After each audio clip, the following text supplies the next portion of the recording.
Assalamualaikum warahmatullahi wabarakatuh. Pada kesempatan kali ini saya akan berbagi mengenai pemahaman Merdeka Belajar yang ada pada platform Merdeka Mengajar. Setelah saya mengikuti dan memahami pelatihan mandiri pada topik Merdeka Belajar, kita diharapkan memahami 3 hal, yaitu sebagai berikut. 1. Memahami gagasan dan prinsip pendidikan berdasarkan pemikiran Ki Hajar Dewantara. 2. Memahami untuk memfasilitasi murid agar tumbuh sesuai dengan kodratnya. Yang ketiga, penerapan pembelajaran yang memerdekakan murid. Pada topik Merdeka Belajar, saya mempelajari 5 modul, diantaranya adalah sebagai berikut. 1. Mengenali dan memahami diri sebagai pendidik. Yang kedua, mendidik dan mengajar. Yang ketiga, mendampingi murid dengan utuh dan menyeluruh. Sedangkan yang keempat, mendidik dan melatih kecerdasan budi pekerti. Kemudian yang kelima, pendidikan yang mengantarkan keselamatan dan kebahagiaan. Untuk lebih jelasnya dalam memahami modul tersebut akan saya kupas satu persatu. Pada modul pertama yaitu mengenali dan memahami diri sebagai pendidik. Beberapa hal yang perlu kita pahami adalah sebagai berikut. 1. Mengapa kita milih sebagai pendidik? Tentu kita dapat bertanya pada diri sendiri, mengapa kita milih guru sebagai profesi, dan jawaban tersebut tentunya kita sebagai pendidik yang akan mengetahuinya. Yang kedua, mengenali diri kita sebagai guru, baik dari segi kekuatan dan kelemahan diri. Dengan ini kita sebagai guru harus menggali potensi yang ada dalam diri kita dan terus berkembang supaya dapat mendampingi murid dengan baik dan maksimal. Yang ketiga, guru harus terus belajar secara mandiri dan mampu mengatur diri sendiri karena guru adalah sebagai manusia merdeka.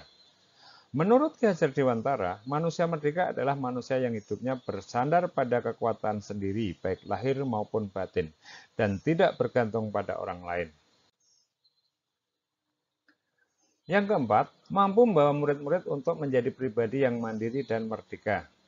Dalam hal ini dapat dilakukan bila kita mampu mengarahkan murid untuk mengenali diri, berdaya untuk menentukan tujuan kebutuhan belajarnya yang relevan dan kontekstual terhadap diri dan lingkungannya.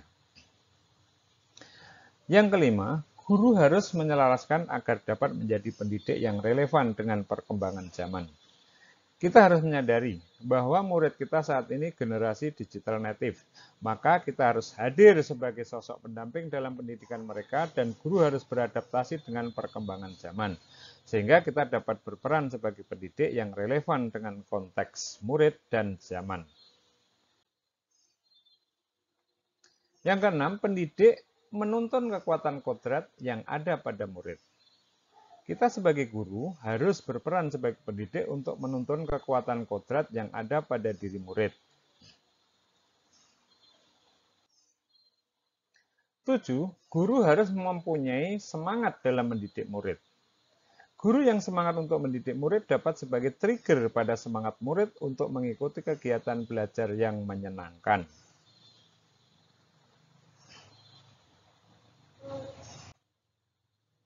8. Mendidik anak sama dengan mendidik rakyat. Hal ini yang disampaikan oleh Ki Hajar Dewantara. Di saat kita mendidik murid zaman sekarang, berarti kita sedang menyiapkan masyarakat dan budaya di masa depan kelak saat murid tersebut sudah dewasa dan terjun di tengah-tengah masyarakat sebagai manusia yang mandiri. Modul selanjutnya adalah mendidik dan mengajar. Ada beberapa hal yang dapat kita pahami pada modul tersebut, diantaranya adalah sebagai berikut. 1. Mengajar merupakan bagian dari pendidikan. 2. Pengajaran merupakan cara menyampaikan ilmu atau manfaat bagi hidup anak secara lahir dan batin. 3. Mendidik adalah menuntun segala kodrat yang ada pada murid, agar mereka dapat mencapai keselamatan dan kebahagiaan yang setinggi-tingginya. Yang keempat, murid diciptakan sebagai makhluk yang memiliki kodrat untuk mereka hidup dan tumbuh. Dalam hal ini, pendidik tidak dapat menentukan dan kehendak akan hidup tumbuhnya murid. Yang dapat dilakukan pendidik adalah menuntun tumbuhnya kekuatan yang dimiliki murid, dengan mengarahkan segala daya upaya untuk mengembangkan budi pekerti, pikiran, dan jasmani murid. Yang kelima, pendidikan tidak hanya berbentuk pengajaran yang memberikan pengetahuan kepada murid, tetapi juga mendidik keterampilan, berpikir, mengembangkan kecerdasan batin pada murid.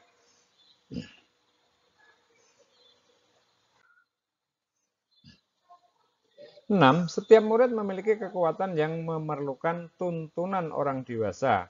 Dalam hal ini, menuntun potensi murid bertujuan agar murid makin baik adabnya dan mendapatkan kecerdasan yang luas, sehingga mereka terlindungi dari pengaruh-pengaruh yang dapat menghambat dan melemahkan tumbuhnya potensi kekuatan diri.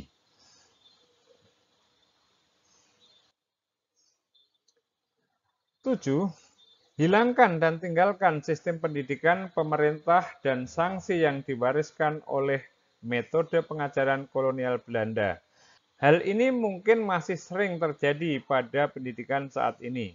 Murid mendapatkan kekerasan berupa hukuman dan sanksi yang berat ketika mereka belum tahu atau tidak mengerjakan tugasnya. Contoh lain adalah sistem penilaian atau penghargaan yang berorientasi pada kecakapan kognitif. Misalnya kecakapan murid diukur dari hasil ujian sumatif yang menguji kecakapan kognitif semata. Akibatnya murid berusaha keras melatih kecakapannya dengan mengerjakan kisi-kisi soal ujian hingga mendapatkan nilai dan penghargaan dari sekolah. Fokus pada orientasi kognitif ini dapat menyebabkan kecakapan sosial emosional murid terabaikan. Yang kedelapan, sistem Among yang digagas oleh Ki Hajar Dewantara, yaitu dengan slogannya sebagai berikut. Ing ngarsa sung tulodo, ing madya mangun karsa, tutwuri handayani. Pemahaman terhadap sistem pendidikan tersebut adalah ing ngarsa sung tulodo artinya seorang guru haruslah berkomitmen menjadi seorang teladan. Ia harus memberikan contoh yang baik. Ing madya mangun karsa artinya seorang guru haruslah membangkitkan, memberikan semangat kepada murid-muridnya, bukan orang yang melemahkan.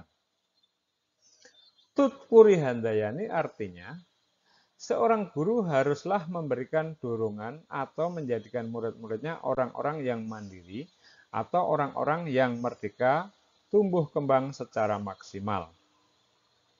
Slogan dari Ki Hajar Dewantara, inilah esensi dari Merdeka Belajar. Ing ngarsa sung tulodo, ing madya mangun karsa, tutwuri handayani. Yang kesembilan, manusia yang merdeka yaitu manusia yang dapat memerintah dan menguasai dirinya atau mandiri. Kita sebagai pendidik dapat membantu murid dalam memenuhi kebutuhan lahir dan batin agar mencapai keseimbangan dalam menjalani kehidupan. Yang ke-10, membuat tujuan belajar dan merencanakan pembelajaran sesuai kebutuhan murid, baik lahir maupun batin. Dengan demikian, kita sebagai pendidik dapat membantu tujuan belajar murid sesuai dengan kebutuhan belajarnya secara utuh sebagai manusia yang merdeka dan mandiri.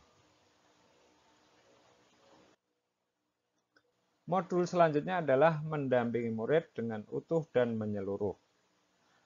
Mengutip dari yang disampaikan oleh Ki Hajar Dewantara yaitu bahwa segala perubahan yang terjadi pada murid dihubungkan dengan kodrat keadaan, baik alam dan zaman. Maka pendidikan yang melibatkan murid harus disesuaikan dengan kodrat keadaan, di mana kodrat keadaan dibagi menjadi dua hal, yaitu kodrat alam dan kodrat zaman.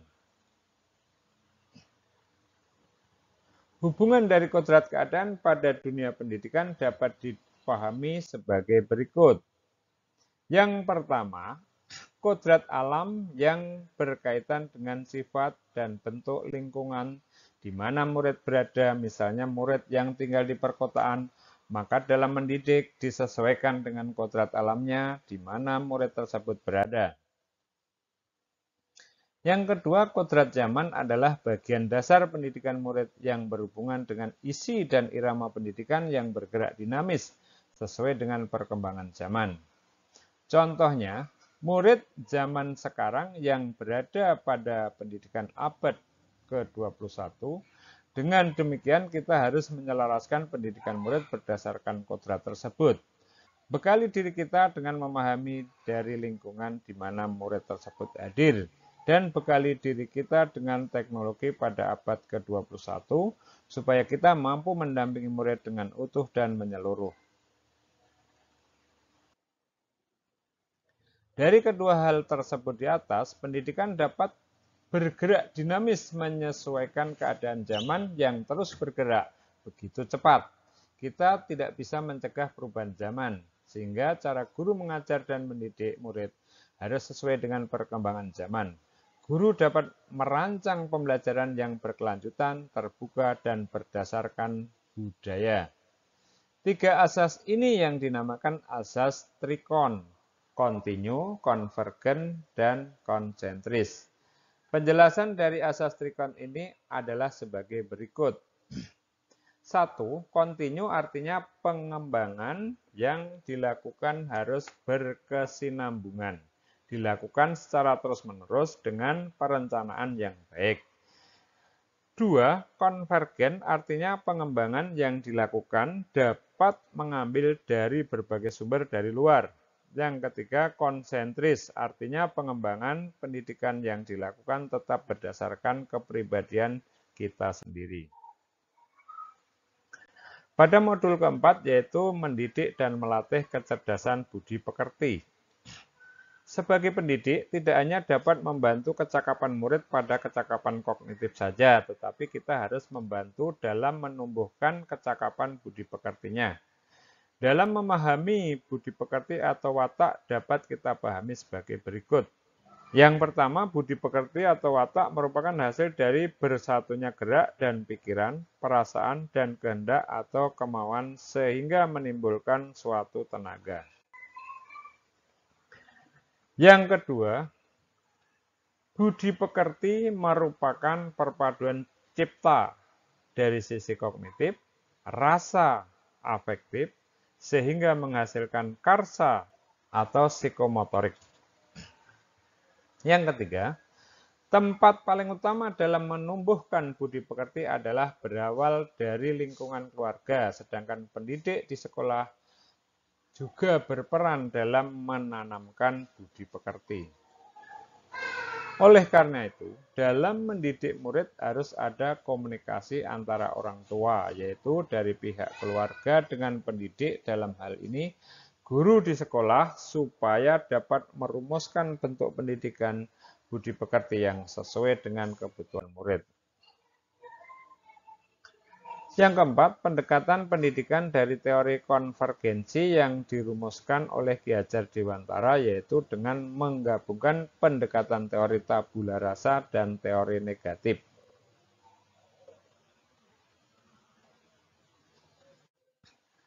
Teori konvergensi mengemukakan bahwa kodrat manusia sebagai suatu kertas yang sudah terisi dengan tulisan-tulisan yang samar dan belum jelas arti dan maksudnya. Maka tugas sebagai pendidikan adalah membantu murid untuk menebalkan dan memperjelas arti dan maksud dari tulisan yang samar pada kertas tersebut. Modul kelima yaitu pendidikan yang mengantarkan keselamatan dan kebahagiaan. Pada modul kelima ini kita dapat memahami fungsi pendidikan yang akan mengantarkan murid agar siap hidup dan memberikan kepercayaan kepada murid bahwa di masa depan mereka akan mampu mengisi zamannya demi mencapai keselamatan dan kebahagiaan. Merdeka Belajar abad ke-21 menempatkan pendidik sebagai fasilitator untuk pendidikan murid dan murid adalah sebagai subjek pendidikan. Sumber-sumber belajar pada murid abad ke-21 sangatlah luas, maka pendidik menempatkan murid sebagai subjek individu yang aktif dalam pembelajaran untuk mencari dan membangun pemahamannya sendiri. Mengajar dan mendidik adalah bagian dari kebudayaan, maka dengan mendampingi murid-murid dalam menempuh pendidikan adalah salah satu kontribusi seorang pendidik untuk membentuk budaya bangsa yang kuat dan menjunjung nilai-nilai luhur kemanusiaan. Kegiatan dalam pendidikan murid akan berjalan dengan baik jika pendidik memahami peran keluarga, sekolah, dan masyarakat yang dapat diterapkan dalam pembelajaran yang direncanakan. Nah, dari pemahaman kelima modul tersebut, dapat kita simpulkan bahwa seorang pendidik dalam melakukan kegiatan pendidikan di sekolah pada kurikulum Merdeka ini dapat menerapkan gagasan dan prinsip berdasarkan pemikiran Ki Hajar Dewantara dengan memfasilitasi murid agar tumbuh sesuai dengan kodratnya dan menerapkan pembelajaran yang memerdekakan murid. Terima kasih Bapak Ibu Guru yang telah menyaksikan pemaparan pemahaman dari topik Merdeka Belajar pada video ini. Salam sehat dan salam bahagia buat kita semua. Wassalamualaikum warahmatullahi wabarakatuh.